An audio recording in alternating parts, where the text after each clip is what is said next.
You're watching the Lite version of The Piece of Persistence. Visit patreon.com, that's patreon.com/Piece of Persistence for complete access with double the content and 0 ads. Just a quick note, this is part 2 of a great interview with 2-time Jeopardy winner, tenor and teacher Mukund Marathe. Check out last week's episode for part 1 if you haven't already. What gives you the most satisfaction at this moment in your life? I still get a lot of satisfaction out of performing. If someone in church comes up to me after I've sung a solo and tells me how much it meant to them, that's a really wonderful thing. And I get a lot of satisfaction out of teaching. When you have a student who is beating her head against the wall trying to get the song learned, and then one day she just sort of finally gets it. And you can almost see it happen. The light opens up. And they go, oh, now I understand. Oh, I understand what you've been telling me about whether it's a technical thing or a matter of interpretation in a song. That's really, really rewarding. When I started teaching, I had a good friend who told me that, he said, you know, teaching these kids how to sing is going to be the least important thing that you do. And I had no idea what he was talking about.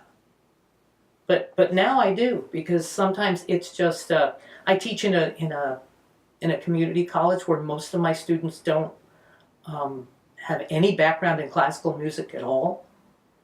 And here I am making them sing an Italian art song.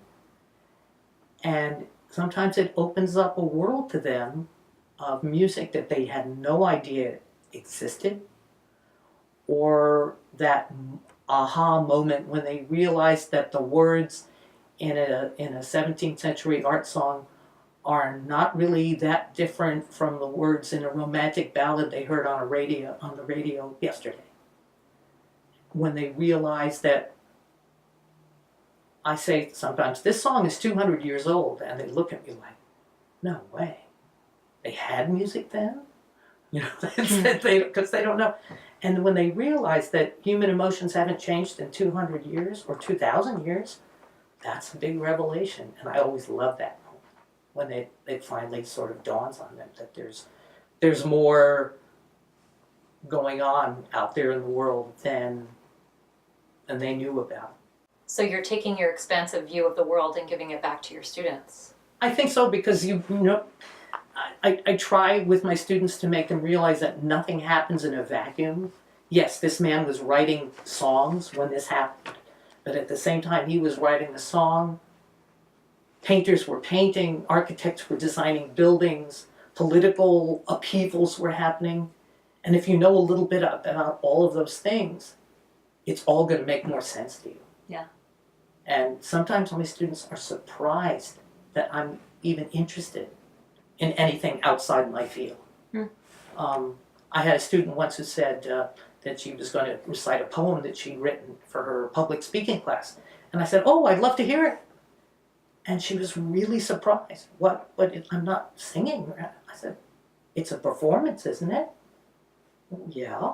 Well, I'd like to hear it.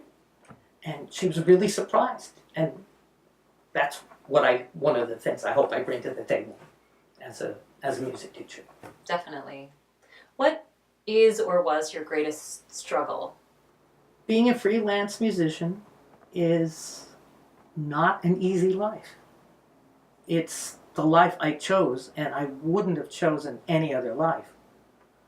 In fact, I frequently tell my students, if they're interested in a musical career, I always say, and I always hope that they will not take it as negativity, but I always say, if you have anything in your life that you think that you could be happy doing besides music, then you should do that. And the only reason you become a musician is because there is no choice. And that's how it was for me. Yeah. There was, when I discovered how much I enjoyed singing and how much I loved doing it, there was no other choice. There was nothing else in this world that was going to make me happy.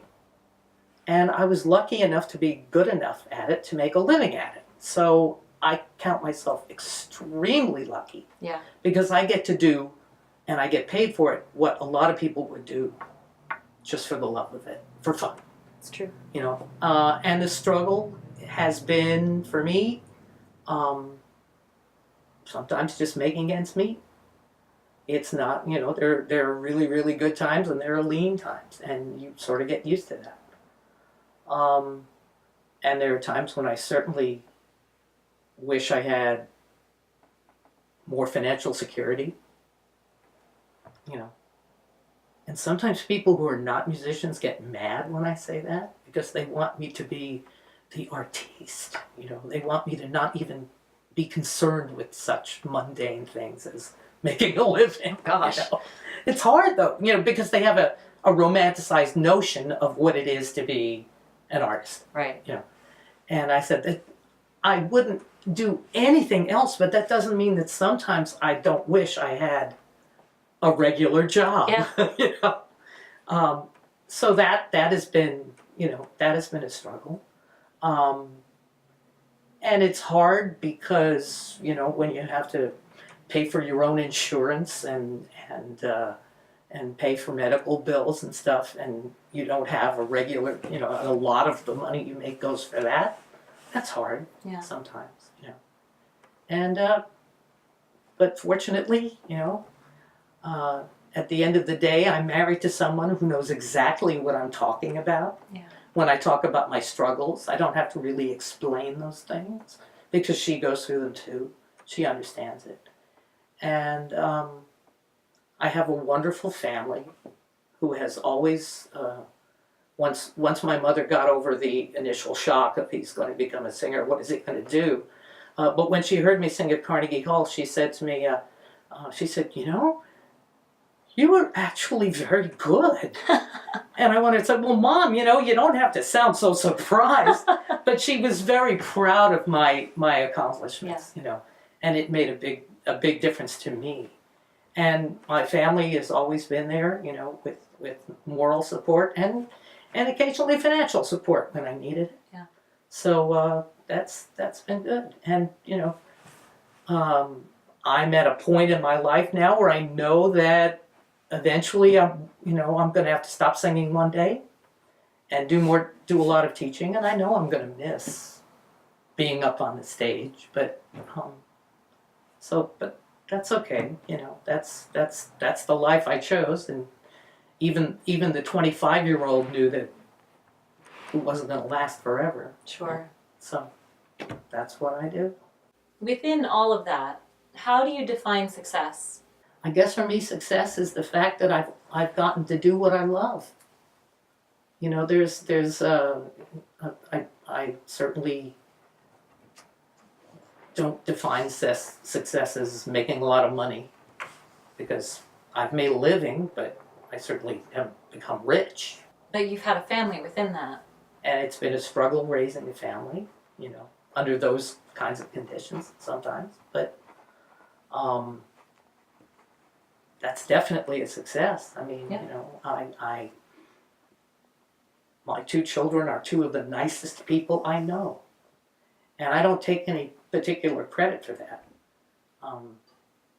That's just the roll of the dice, and that's how they came out, and I'm really happy about it. I mean, sure, I had something to do. But, you know, I think it was always who they were. Yeah. And that makes me happy, you know. I honestly think that the world is a better place because my children are in it. And I guess that's a success. Yes. Yeah. On Jeopardy and Carnegie.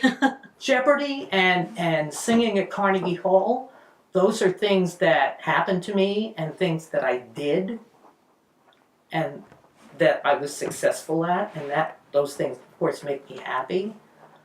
But my marriage, my children, my family, those aren't things I did. Those are who I am. Yeah. Those aren't accomplishments. That's me. The guy who came from this family, this mother and father, and who has these sisters and nieces and nephews and cousins and everything. That's who I am. And that's what I'm part of. So I'm lucky that way because we all pretty much get along really well together. And so that's a success. That's great. Do you have any habits or traits that you would attribute to your happiness and success? I think most people see me as a pretty easygoing, happy-go-lucky kind of guy. But I think what a lot of people don't see is that deep, deep down, I'm actually pretty stubborn. And it may be a very quiet kind of thing, but when I get dug in, I really do get dug in. And I think it's served me well because I'm in a profession that can be really hard sometimes and harsh. Yeah. And I've just always just kept going. Yeah. So I think that has served me well. But you've kept the humor in, for sure. Oh, yeah. Yeah. And I think that's another thing that keeps me sane, my ability to look at the world in kind of cockeyed fashion sometimes and find the humor in some of the oddest places, but that it keeps me going. That's great. You mentioned that you seem very high energy to most people, but you kind of have this other side. If there were one thing that you could show people differently about yourself, what would it be? I don't know if there's another side of me that people have seen, but certainly my persona as a performer is kind of high energy and always making jokes. But I just like everybody else, I have my moments of doubt. I have my moments of worrying about all kinds of things. I hope that if people know anything about me that they maybe don't know, that they know that there's a saying that it's more important to be kind than it is to be right. And I hope that people, not that I'm planning on leaving anytime soon, but if people remember me for anything, I hope that they will remember that I was a kind person. I try to be a kind person. I will. Thank you. That's one. If there were one thing that you'd like the world to see differently through your eyes, what would it be? Well, sometimes it seems like very naive, but I just want people to get along. Yeah. I think that's sometimes why I make jokes, because it's a good way to ease tensions. It's a good way to be a peacemaker sometimes. And that's it seems like a very simple thing. I joke sometimes, the world would be a much, much better place if everyone would just do as I said. But unfortunately, there are a lot of people who feel that way. Yeah.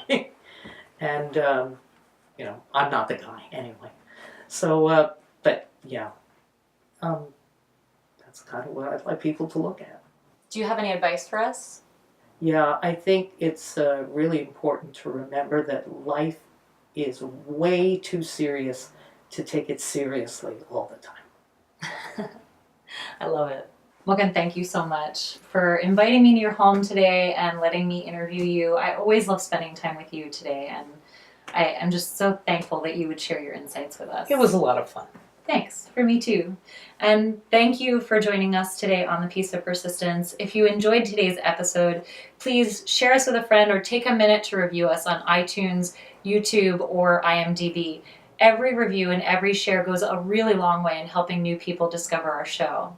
Also, if you happen to know somebody who's extraordinarily happy and genuinely happy and has achieved some kind of success in their lives, if you think they'd be a good fit for the show, please email us at pieceofpersistence@gmail.com and let us know. In the meantime, please don't forget to subscribe on iTunes and YouTube if you haven't already, and join us next time on The Piece of Persistence for more great content to help us all build the happiness and success in our lives. Thanks for joining us on The Piece of Persistence Lite.